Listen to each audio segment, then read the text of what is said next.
Hello बच्चों, चलिए प्रश्न को पढ़ते हैं। मनुष्यों में अर्धसूत्री विभाजन प्रथम के दौरान एक पुत्री कोशिका ग्रहण करती है। पहला विकल्प है सिर्फ मातृ गुणसूत्र, दूसरा विकल्प है मात्रक एवं पितरक गुणसूत्रों का मिश्रण, तीसरा विकल्प है जनन कोशिका में उपस्थित गुणसूत्रों की समान संख्या और चौथा विकल्प है इनमें से कोई नहीं।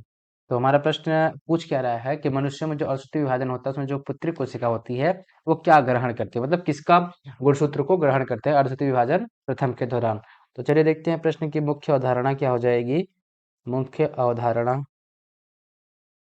क्या होगी कि अर्धसूत्री विभाजन, अर्धसूत्री विभाजन। अब अर्धसूत्री विभाजन क्या होता है कि यह मुख्यतः कहाँ होता है, जनन कोशिकाओं में। अर्धसूत्री विभाजन में क्या होता है, यह मुख्यतः मान लें कि कहाँ होता है, जनन कोशिकाओं में,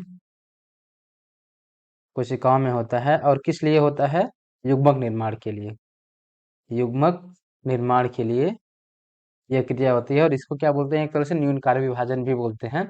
और इसमें क्या होता है कि जो भी गुणसूत्र में जो भी कोशिका होगी उसमें क्या होता है, आधे गुणसूत्र हो जाते हैं, मतलब कि पैतृक से आधे गुणसूत्र। इसमें क्या होता है कि पैतृक से क्या होते हैं, पुत्री या कि फिर युग्मक में, युग्मक या बोल सकते हैं,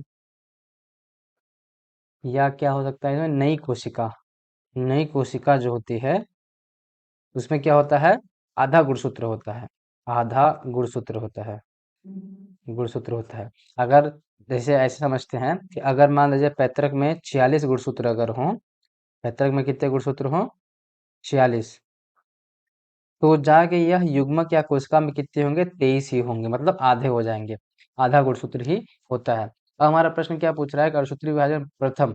तो देखते हैं, जैसा हम जानते हैं कि अर्धसूत्री विभाजन दो प्रकार से होता है। अर्धसूत्री विभाजन, अर्धसूत्री विभाजन कैसे होता है, दो। एक क्या होता है, अर्धसूत्री प्रथम और अर्धसूत्री द्वितीय। क्या होता है, अर्धसूत्री, अर्धसूत्री प्रथम और अर्धसूत्री, अर्धसूत्री द्वितीय। अर्धसूत्री प्रथम एक क्या होता है, यह समसूत्री विभाजन के समान ही होता है। मतलब कि इसमें क्या होगा, अर्धसूत्री विभाजन में क्या नहीं होता है, अर्धसूत्री विभाजन में ये नहीं होता है कि जो गुणसूत्र होते हैं वो अलग अलग नहीं होते हैं, मतलब गुणसूत्र जुड़े रहते हैं सिस्टर क्रोमेटिड के रूप में। तो क्या देखते हैं हम कि जो अर्धसूत्री विभाजन होता है उसमें क्या होता है कि इसमें जो पुत्री कोशिका होगी, क्या पुत्री कोशिका होती है, उसमें क्या होता है कि मात्रक और पितरक दोनों के लक्षण होते हैं, मतलब मातृ और माता और पिता दोनों के लक्षण होते हैं, दोनों के लक्षण होते हैं।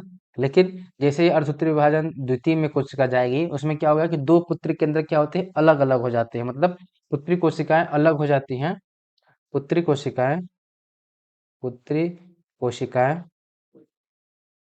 क्या होती हैं, अलग अलग हो जाती हैं, अलग अलग हो जाती हैं। जिसकी वजह से क्या क्या होता है कि जो इसमें मात्रक और पैतृक लक्षण होते हैं, कौन कौन से, मात्रक और पैतृक लक्षण, पैतृक लक्षण या क्या बोल सकते हैं, गुणसूत्र अलग अलग हो जाते हैं, अलग अलग हो जाते हैं। अब हम अपने विकल्प को देखेंगे और सही विकल्प को चुनेंगे। तो पहला विकल्प क्या है कि सिर्फ मात्र गुणसूत्र, गलत बात है, ये नहीं होगा। दूसरा क्या है कि मात्रक एवं पितरक गुणसूत्रों का मिश्रण, हाँ सही है, क्योंकि इसमें दोनों के मिश्रण होते हैं। तीसरा विकल्प क्या है, जनन कोशिका में उपस्थित गुणसूत्रों की संख्या समान होती है, गलत, क्योंकि जनन कोशिका में जो गुणसूत्र होते हैं वो कैसे हो जाते हैं, आधे गुणसूत्र रहते हैं। और चौथा विकल्प क्या है, इनमें से कोई नहीं, तो ये भी गलत हो जाएगा। तो दिए गए प्रश्न का सही विकल्प क्या है, विकल्प नंबर 2, जो कि है मात्रक एवं पितरक गुणसूत्रों का मिश्रण। आशा करते हैं आपको दिए गए प्रश्न का उत्तर समझ आया होगा। धन्यवाद।